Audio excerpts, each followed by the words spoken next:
दोस्तों, डॉक्टर दुआ का नमस्कार। आज संयुक्त राष्ट्र संघ के आर्टिकल 20 लेकर के आपके बीच में आया हूं।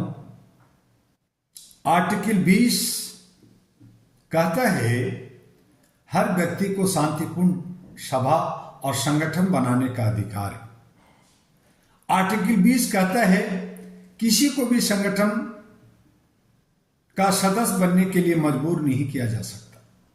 सुनने में अच्छा लगता है, लेकिन मैं पूछता हूं, क्या यह आज सच में ऐसा हो रहा है?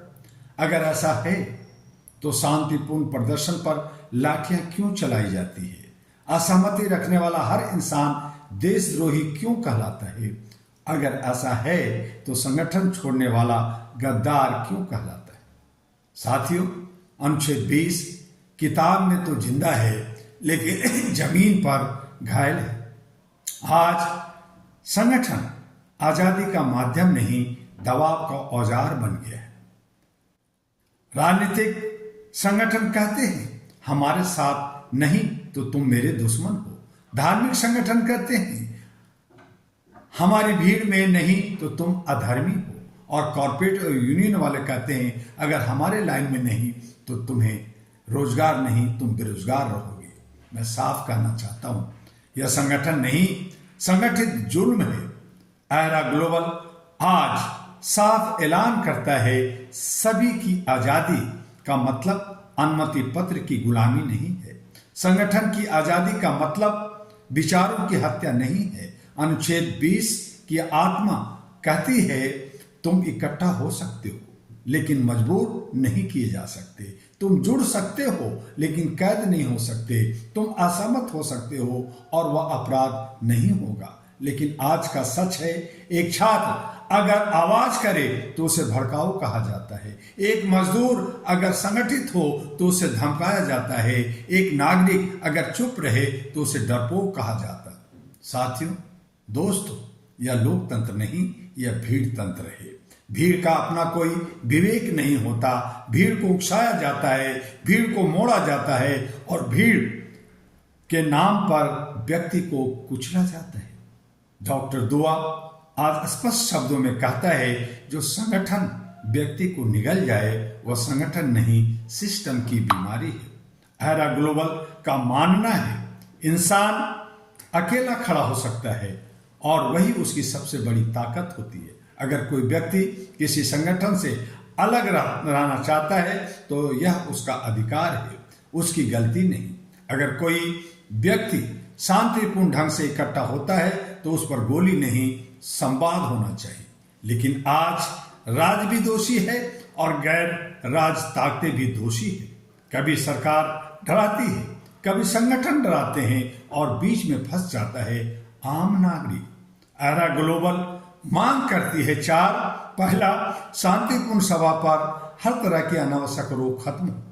दूसरी, किसी भी संगठन को छोड़ने के अधिकार को कानूनी जामा पहना जाए, सुरक्षा दी जाए। और तीसरी, अहम असहमति रखने वाले को डराना सीधा मानवाधिकार का अपराधी घोषित किया जाए। और चौथा, राज हो या गैर राज, किसी को भी जबरदस्ती संगठन थोपने का अधिकार न हो। साथियों, अनुच्छेद 20 सिर्फ कानून नहीं है, यह उस इंसान की ढाल है जो भीड़ के सामने अकेला खड़ा है। एरा ग्लोबल उस अकेले इंसान के साथ खड़ा है, चाहे वह छात्र हो, मजदूर हो, पत्रकार हो या कोई साधारण व्यक्ति। हम डर से पैदा हुए, भीड़ के खिलाफ विवेक से खड़े व्यक्ति के साथ हैं। मैं अपनी इस बात को खत्म करना चाहूंगा कि आजादी भीड़ में नहीं मिलती, आजादी संगठन की चैन से नहीं मिलती। आजादी उस दिन मिलती है जब व्यक्ति कह सके मैं सोचता हूं, मैं चुनता हूं और मैं मजबूर नहीं हूं।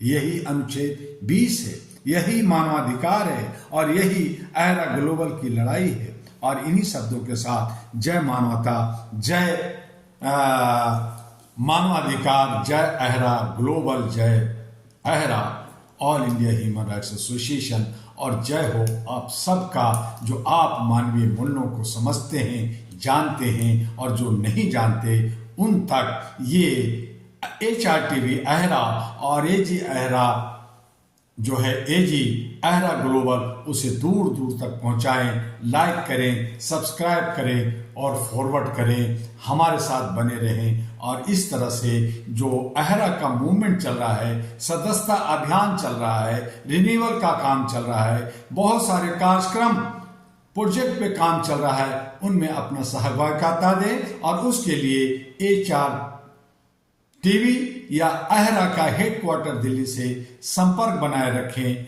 आपका डॉक्टर दुआ। फिर मिलेंगे। नमस्कार, जय हिंद, जय भारत।